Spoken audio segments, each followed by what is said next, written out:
So now we're gonna focus on a braced breath. For this, we're gonna push the hands up to the sky, keeping the collarbones wide and feeling the shoulder blades wide behind you.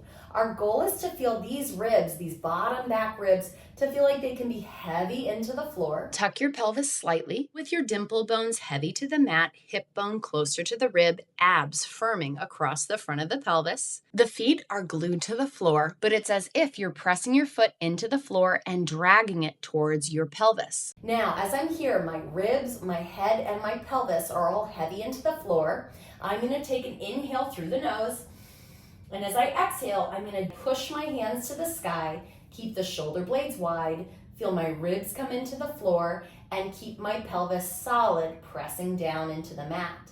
As you inhale, allow your ribs to expand, and as you exhale, imagine you're blowing up a balloon. Push the air out and feel your abdominals brace. Inhale again, and this time try fogging up a mirror with a relaxed jaw, the breath out. One of those breaths might make more sense to you. Choose whichever one allows you to feel the firming of your abdominals across the front of your abdomen and pelvis. Inhale in through the nose. Feel the ribs behind you expand towards the mat as you push the ceiling away. Exhale, drag your heels towards your bottom. Brace your dimple bones into the mat and feel the abdominals firm across the front of your pelvis in midsection. Now with this, we're gonna test it. We're gonna see if we can lift our legs into a tabletop. So keeping your core connection across the front of you, as you inhale, take a full breath into the ribs, and exhale, lift one leg into tabletop. The knee comes up over the hip, my core is solid. Inhale to prepare, and on my next exhale, I'm gonna lift the other leg up as well.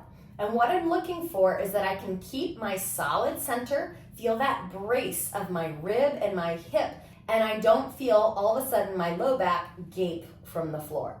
So if holding the legs up, this is what happens to your back, we want to put you into a little bit more of a posterior tilt or tuck so you can feel like you can hold up the legs from the abdominals and not feel the low back lift from the floor.